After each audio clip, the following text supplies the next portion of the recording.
Hey guys, what's going on? It's Eli, back with another review video, and that's right.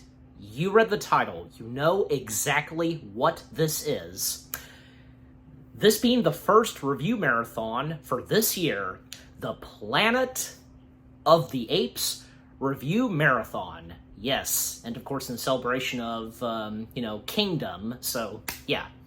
So, and yes, you read the title, you know exactly what the first Planet of the Apes film it is that I'm reviewing for, this being the start of the Planet of the Apes review marathon. And by the way, I'd like to clarify, because I, and along with my dad, we did a review on the first Planet of the Apes film, 1968, if you want to go check that out, and if, you want to watch that before you watch this, and from there on. So that's right, guys. A couple of years after the first installment, not long after the first installment, a sequel was underway, and a lot of people would consider the first Planet of the Apes sequel in the Legacy collection of the Planet of the Apes, the first, film installments of this franchise. This one, because a lot of people would consider this being a strange one. I mean, it's not god-awful, at least in my opinion, but yeah, a lot of interesting things that happen in this, and that can be weird and bizarre. And that being, well, from, 1970, Beneath the Planet of the Apes. Yes, Beneath. Yep, again, this being the first sequel to Planet of the Apes, and again, because how interesting what this Planet of the Apes film does with its storyline and where it goes and what happens at the end of the film, I tell you. Yeah, because the first things I have to say about Beneath, and my experience watching it, honestly, I mean, I don't think it's that bad. Again, like I said, I don't think it's god-awful, in my opinion, and I'm sure there are those, and any of the Planet of the Apes fans that would enjoy this sequel, and again, this being the first Planet of the Apes sequel. And just, yeah, like, I won't deny, because what the movie has installed with some interesting things, and, like some twists, I want to say. I guess, there are some twists in this, just all that's in it, and, what's discovered, underground, like, I tell you, just, like, what more do I have to say? But, anyways, so, as always, read the description / the story. The second installment in the Planet of the Apes series, here, an Earthling sent to find the astronauts of the original film discovers not only a world of intelligent, talking apes, but an underground cult of Grastique humans, I got that right, who are the survivors of a nuclear blast years ago. Alright, so the film itself, I think, this one, being pretty easy to follow, I should say, because of what's going on. Because the start of this movie literally opens with a shot of a beach, and we hear the voice of Cornelius, and basically it starts off with archival footage of what we last saw in the first installment. Dr. Zaius being tied up, Taylor and Nova saying goodbye to Dr. Zira, Cornelius, and the other chimpanzee that tagged along with them, and Dr. Zaius warning Taylor that what he's going to find he will not like. He'll not like what he's gonna find. And and of course, when he and Nova, travel along some more on a horse, and continuing further on the beach, well, what's there at the beach, what lies there, of course, being the Statue of Liberty. And also, yeah, because the credits are rolling by this point, and once again, hearing Taylor, his knees down on the beach, and, damn you all to hell! And afterwards, because they continue on, and once the credits finish, well, that's when we get the introduction of, one of the other main characters in this film, another astronaut, John Brent, being played by the late James Francis. If I'm saying it right, and because how it's spelled differently. Again, you know me sometimes, okay? So John Brent, along with the skipper, and that's just all he's called, Skipper, being played by the late Todd Andrews, they crash land, and the skipper is pretty wounded, but John, he's okay, and, because they don't know where they're at first, and up until Brent realizes further on what's going on this planet, and I think, I'm pretty sure at a certain point Brent realizes that, yeah, he is back. Yeah, he is, because he does realize later on that, he's back on Earth. He's home. So, and what he discovers.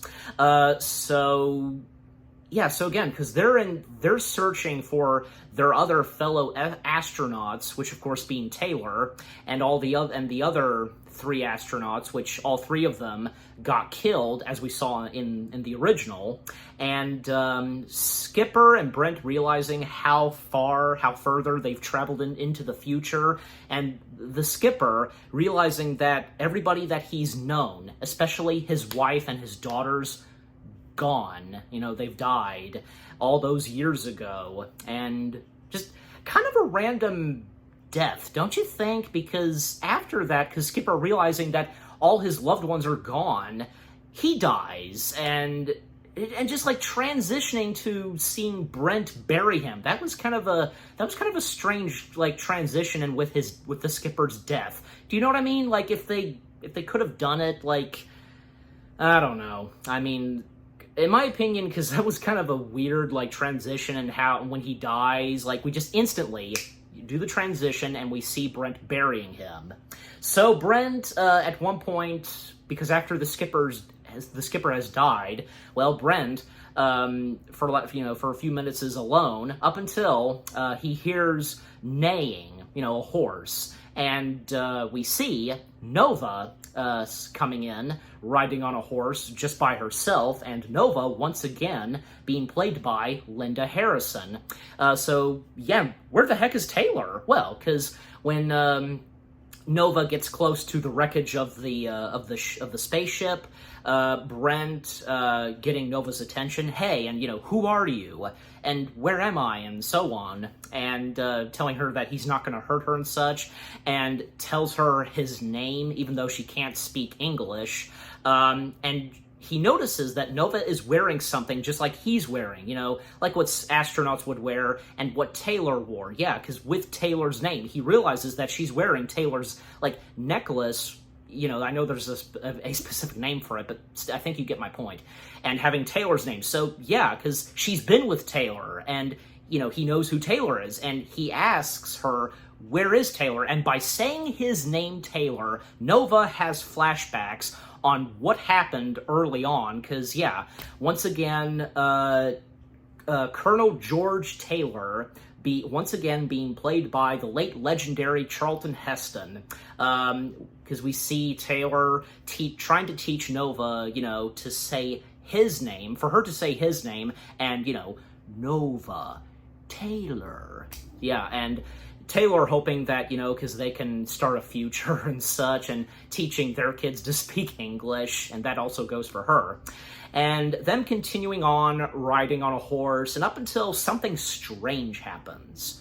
Just out of nowhere, fire emerges, lightning bolts, and an earthquake, the ground, tearing apart, which turns out to be, and if you figure this out, even I did, even before I realized later on, and this is when I was watching it the first time, that these are illusions, and in fact, because a wide, clear space, there's some rock walls and such. They weren't there before. And Taylor, he tries to tell Nova, like, if he disappears, if he's gone and such, you go to Zira. Go to Zira, Cornelius, and so on. And because he still has that gun that he took from the apes, he investigates, and, well, because with the rock walls, he slips, and he literally vanishes, disappears, just like that.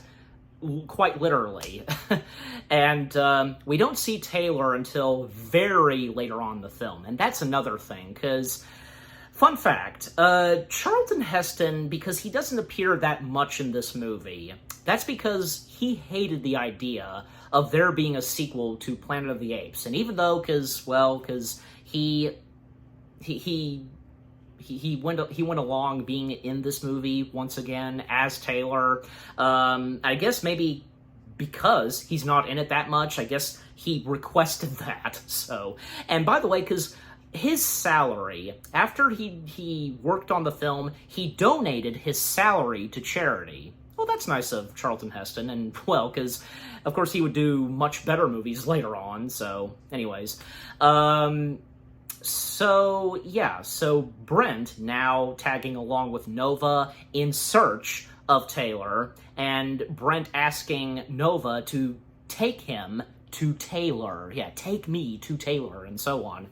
And, well, they end up back at, and, well, for Nova, but this is Brent's first time, at the Ape City, Ape Village, and so on, and seeing the apes for the first time. Brent seeing this, and, you know, he can't believe what he's seeing. And we see this, like, meeting, and we get the introduction of one of the main antagonists of this film, another ape character who's one of the main antagonists, General Ursus, being played by the late James Gregory. Yeah, and Ursus, and he has a cool, like, general hat, you know, warriors, soldiers hat, and such. And Ursus giving this speech to everybody, because, you know, from the soldiers to the scientists and so on, about the Forbidden Zone, and how, well, because General Ursus is planning to explore and investigate what lies in the Forbidden Zone, and if there's any life over there, and so on. And, well, because we, of course, once again get Dr. Zaius, once again being played by the late Maurice Evans, Zira, once again being played by the late Kim Hunter, and in Beneath, Cornelius is played by David Watson, not Roddy McDowall. That's because, unfortunately, Roddy McDowall was unable to be in this and once again reprise his role as Cornelius because he was doing another project. I mean, at least technically, he still made it into the film with just only archival footage of the first film, as we saw in the beginning of this film. But I think David Watson, who plays Cornelius in this, I think he does pretty good. He's, I mean, you know, doing his very best to do an impression of Roddy McDowall and what Roddy McDowall brought to his performance as Cornelius. So, yeah. And I think the voice sounds about close to Roddy's, and, you know, with his performance as Cornelius, just saying. You know, and the funny thing is, and I read this because despite the fact Roddy McDowall not actually being in this film, how his face, well, him as Cornelius, being so much advertisements for Beneath the Planet of the Apes, like anything like DVD-wise and stuff, you know, you get my point. But, I mean, you know, still, technically Roddy McDowall still appeared in this with, you know, through archival footage. I'm just saying, because, yeah. Also, another fun fact, if you notice, because some of the apes, like the ape civilians and such, like, I guess some of the soldiers and the scientists, like, some of them, the masks, well, they're just masks. Like, the best I can put at it is, because of the budget of this movie, like, not every single cast member who played those ape characters was given special, like, makeup and such, so they just put on, like, masks, and you can kind of tell, because if you look very closely, even like when, Cornelius and Zira, they're in that crowd of apes, and you can easily tell, if you get what I'm saying. Okay, so continuing, and to speed things up, because, because there is one moment where I think, both Ursus and Dr. Zaius, they're in this steam room, and the only time we get to see these apes, like, out of their wardrobe, so, and discussing more about, obviously, because of the plans to go to the Forbidden Zone, and, Dr. Zira, not approving of this, of course, and such, even though, because Cornelius is trying to keep them alive and so on, and to just follow along and so on, and Dr. Zaius, because at this point, like, Dr. Zaius, and it's obvious because he's kind of down at times, especially because, well, what the heck happened in the first film and so on.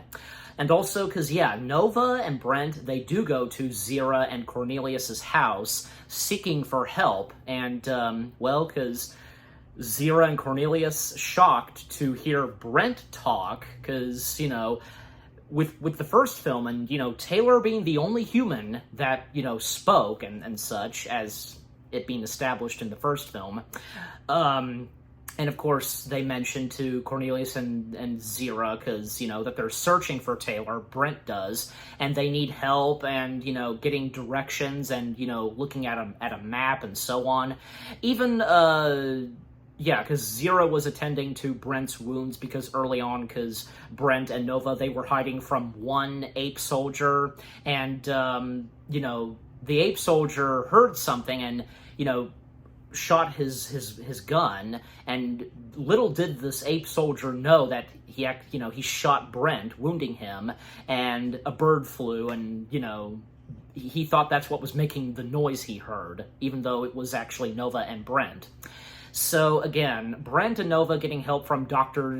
Zira and Cornelius, and thus they continue on, and Zira insisting that Brent change wardrobe, just like, what Taylor gained on, and the same goes for what Nova has. And even after he changes wardrobe, and it was pretty funny, Nova just staring at Brent, have privacy, please, Nova. Well, it doesn't take too long for them to be spotted and at one point captured by the apes. And so they, for a little bit, are captured by the apes, being put in one of those cages with all the other humans. And there's a moment where all the other humans are just staring at Nova and Brent.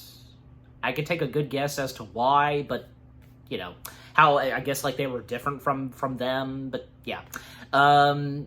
and basically because Nova and Brent are labeled for target practice. Even we see, because humans and I guess, like, dummies, I guess, like, being used for target practice.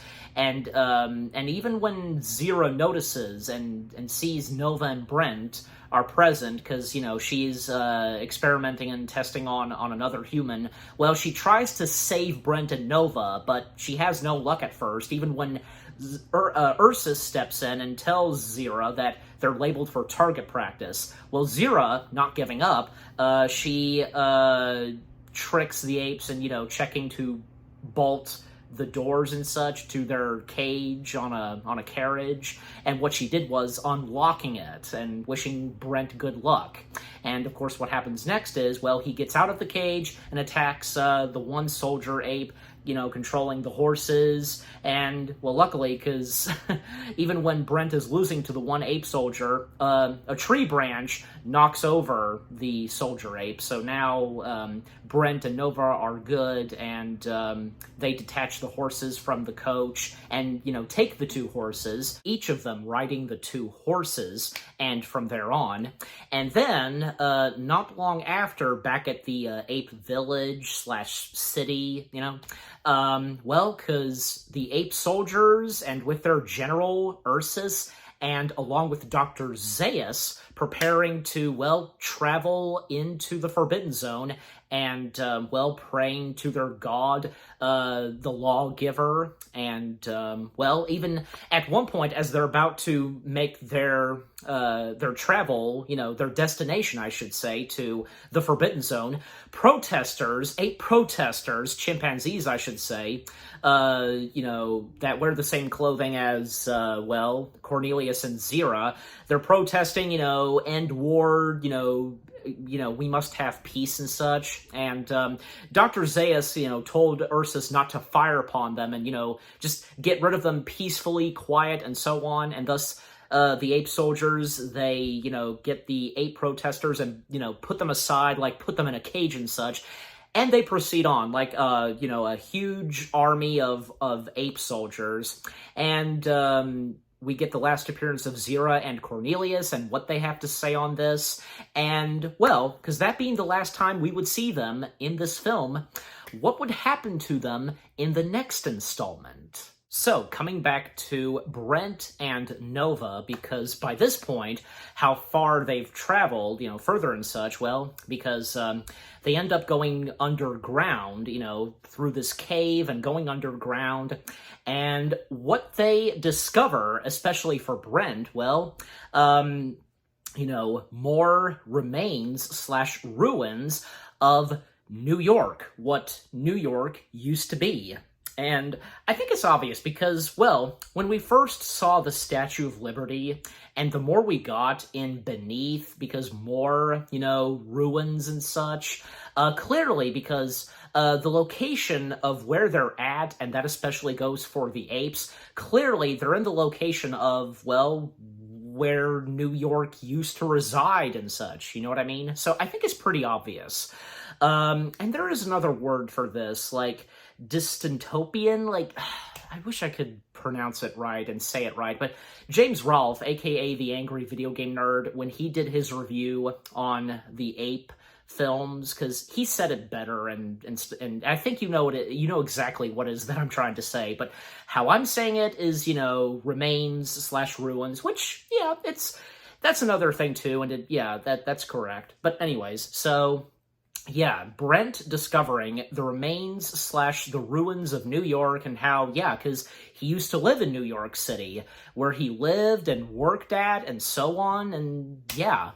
And then, both of them, both him and Nova, they start hearing this humming, this, like, static humming, or however they say it, and thus they follow it. And what they discover, well, because even at one point, because they get a drink of water because water is there, and, well, when Nova is taking a drink of water, something just happens. Like, something is controlling and torturing and causing pain for Brent. And causing Brent, like, controlling him to basically drown Nova in the water. And he is fighting it. And when he does so, and, this prevents him from trying to kill Nova, well, because he's trying to fight it. And then he enters in another room, going through these doors, and, well, that's where we get these humans who, at first, they speak telepathic. And these humans, well, because, there's Mendez being played by Paul Richards, Fat Man, that's how he's called and credited, played by the late Victor Buono. And Victor Buono, Batman fans would remember him best, and which I, too, am a Batman fan. He was King Tut in the 60s Batman show. Yep, that's him. There's also Caspe, being played by the late Jeff Corey, and also Albina, being played by Natalie Trundy, if I'm saying her last name right, and Negro, being played by the late Don Pedro Colley. So there are these humans that only speak telepathically, but they can speak English when it's necessary and needed for them to do so. And Brent, he can understand them when they're speaking telepathically, and they're just, like, nodding their heads and such. And the one which basically we find out is the one that was controlling and causing Brent pain as Negro, just squinching his eyes and just causing him pain and so on. And they're the reason that, well, because they did all those illusions at the beginning of the film and what the heck happened to Taylor and why he disappeared. And it turns out they're holding Taylor hostage. And even though, because like they say that they don't mean harm and, you know, they come in peace and so on, you know, they are still technically villains in this film. And it turns out that they are worshiping a nuclear bomb. And, like, it's their god to them, and they have their own church. And, you know, singing, and, you know, in the choir and so on, and worshiping this nuclear bomb. And something about this nuclear bomb, which we find out later on, because, yeah, Brent has no idea what, you know, this type of nuclear bomb it is. Like, he didn't see any numbers or anything like that. He did, however, see the letters. Yeah, the letters. Because, you know, letters being, the word letter being said. And coming back to the ape soldiers and with, you know, Ursus and Dr. Zaius, because them continuing on their journey to the Forbidden Zone, and to speed things up, because for them, because the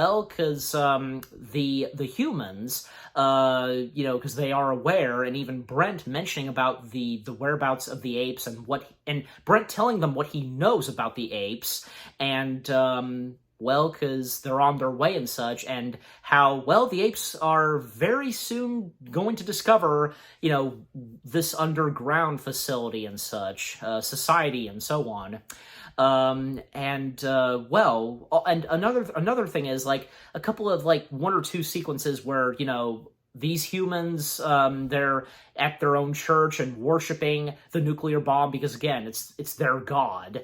And it turns out because the humans, they reveal to their god, the nuclear bomb, who they are by peeling off their skins, their faces. They turn out to be mutants. Yeah, is that not strange? For, again, because strange things and weird things that go on in this movie. Again, it's not that I'm complaining about them, I'm just saying, because, I mean, you know, I guess, like, you know, there's some pretty interesting, bizarre twists, and, I mean, because, well, I mean, the twist ending in the first Planet of the Apes film, like, yeah, that's the best. But for this, and I'm sure you get what I'm trying to say, even, like, Brent, he's surprised to see what they are and when they peel off their masks, you know? And it's funny because back then, because stuff like that and then peeling off masks and... I'm just saying, so, it's like, you know, because they made molds of the actors' faces of masks and such, but anyways. So, continuing on, back with these ape soldiers, because, well, the humans, which, you know, being mutants, they unleash their illusions, terrifying the ape soldiers by, of course, bringing in fire, and a statue of the ape's god, the lawgiver, you know, it pops up, and, you know, we see that the statue is actually bleeding, and the ape soldiers, they're terrified, and Dr. Zaius proves to all of them that it's just an illusion, and by doing so, riding on his horse through the fire, and of course, he and the horse are not getting burned. It's all fake, it's all an illusion, and thus they proceed on. And even because, well, you know, the apes eventually, because they do find their way, their destination, and finding this cave to the underground part of, you know, of this, of Earth, and this, society where the humans, which being mutants, are, and what they discover. And as for Brent and Nova, because, well, they get separated at one point, and, Brent is thrown in his cell, and in the cell, we once again see Taylor. We see Taylor appearing once again, and yeah, again, like I said, just how much screen time Charlton Heston has. in this movie. Like I said, because he hated the idea of a sequel and how he appears very early on in the film and how he would appear an hour into this movie. Again, you get what I'm saying. So, yeah, Taylor and Brent are reunited, and yeah, because Brent telling Taylor that basically he went through the same thing like he did, you know, with apes, underground and stuff like that. And, the one that's controlling them and causing them pain, Negro, he controls both of them fighting each other. And at one point, Nova, she hears the name Taylor, and she fights off the one mutant that's obviously going to take her to her cell. She runs, and she sees, you know, once again, Taylor and Brent, they're both fighting, and a great moment where we finally hear Nova speak, and she finally spoke the name Taylor. She spoke his name, and, you know, Taylor! And this gets the attention of the Negro, and perfect timing because now Brent and Taylor going after the Negro, punching him and killing him by closing that cell door that, you know, very spiky, and basically spiking him to death, you know, impaling him and so on. And yeah, he slowly dies, and even when he, you know, prays to his god and revealing his, you know, taking his mask off and revealing his face, and boom, he dies. Well, that mutant got what he deserved. So I did like that, how his death, how they did his death, and how, because after all Taylor and Brent went through being tortured by him, what they did to him. So just saying. And then Brent, he does tell Taylor about, you know, this god that they worship, which being an atomic bomb, a nuclear bomb and such. And Taylor asking Brent if he read the numbers and such, and he didn't see any numbers. He did, however, see the letters, as I said, and yeah, and Alpha, Omega, and yep, because basically, yeah, that being an atomic bomb and such. And, the Alpha Omega bomb was a large automatic missile manufactured sometime in the late 20th century, 2,000 years later. And yeah, so, and how this bomb could wipe out mankind and such. This specific bomb. And what happens next? Well, the apes, they finally show up, and, because they start attacking and firing their guns at the humans / the mutants, and, just scattering around and, you know, destroying the underground place, piece by piece and such. Even Dr. Zaius, there's a moment where he's knocking down a couple of statues. And for Taylor, Brent, and Nova, they're hiding from the apes. And up until one ape soldier spots them, and by firing his gun, well, he shot Nova. However, because Taylor and Brent, they do knock him out, but that was sad, you know, poor Nova, she didn't make it, you know, for her to die. I mean, you know, I think it's clear, and if you knew this, that pretty much by this point, no one would be surviving at the end of this movie, clearly. So I think it's pretty obvious, and where this movie was going, and because of this Omega Alpha bomb, you know what I'm saying? So yeah. So again, Nova, you know, she is shot dead, and Taylor mourning the loss of Nova, and by this point, Taylor wants all of it to end, all of it to be finished, and so on.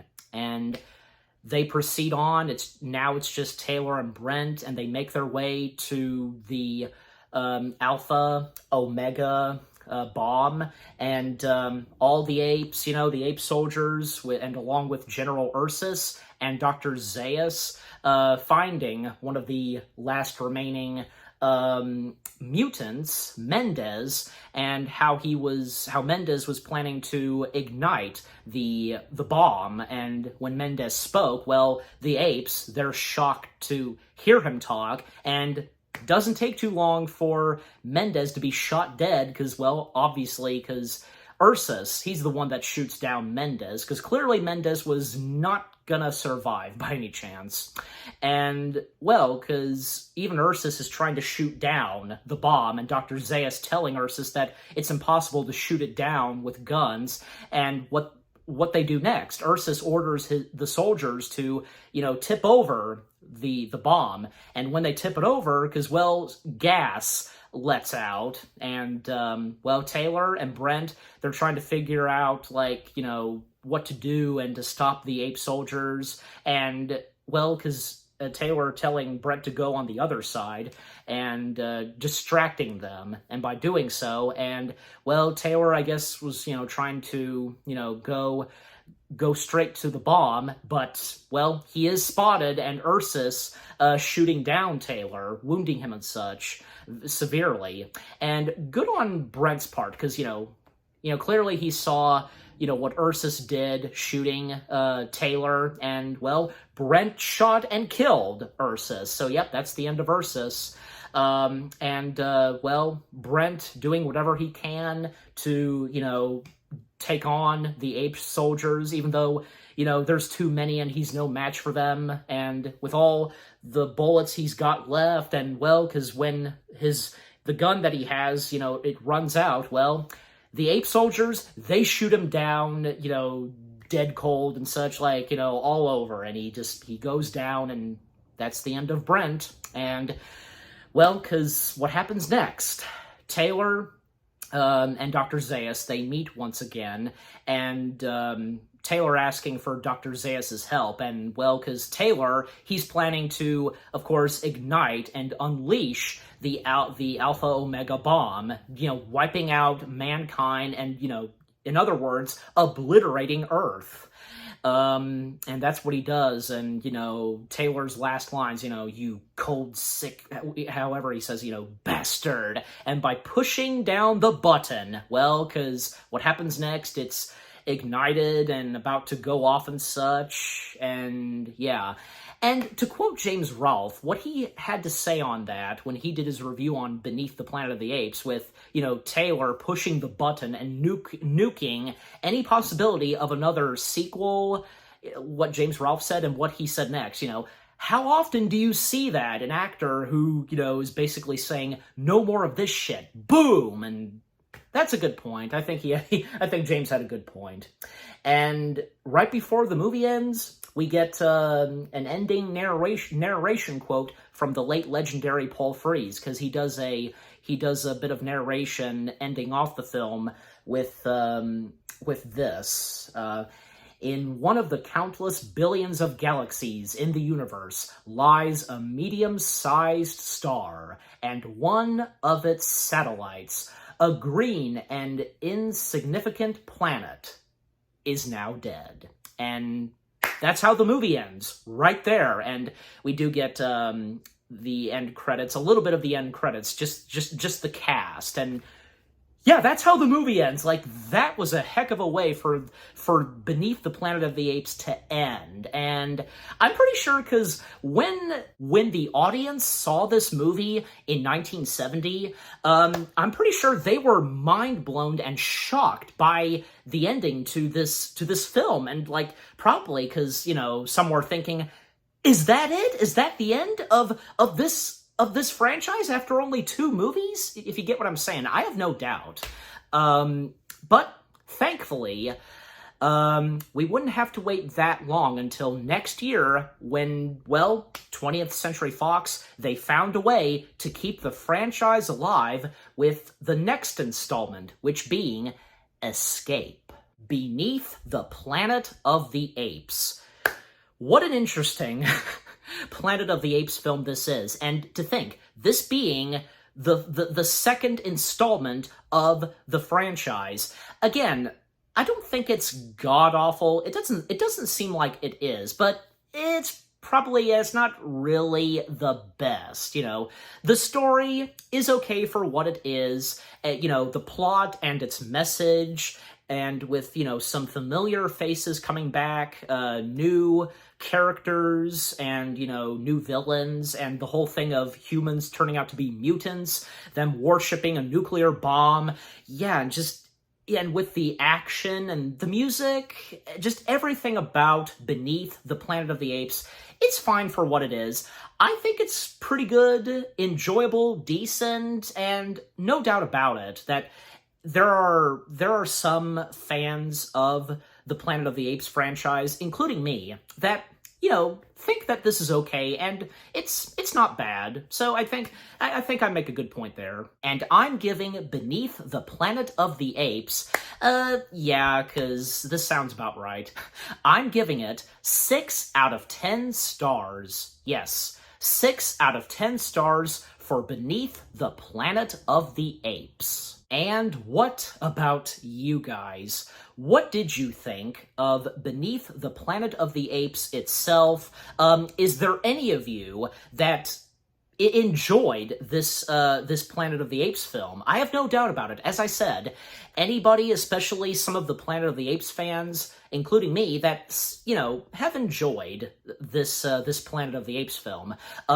Were any of you confused and found it strange, bizarre, and weird, like what this film had to offer and what was in store, and with, you know, with what the heck was going on? Just, you know, with, you know, these humans turning out to be mutants, worshipping a nuclear bomb, just, yeah, everything that I've had to say about this film.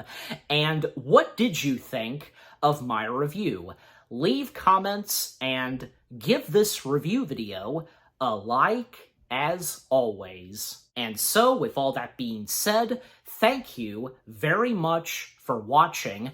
I hope you guys enjoyed my review of Beneath the Planet of the Apes. More review videos are on the way. They're going to be awesome. Keep looking forward, and I'll see you guys in the next video / review. And of course, the Planet of the Apes review marathon has begun. Stay tuned later tonight because, well, the next Planet of the Apes film, well, because, again, how, like, was there going to be any chance on another Planet of the Apes film after what happened at the end of Beneath? Well, again, 20th Century Fox found a way to keep the franchise alive and to keep going, where the next installment, we see Cornelius and Dr. Zira escaping planet Earth and time traveling to, I think, yeah, the 1970s in Escape. Stay tuned for that. Take care, and peace out.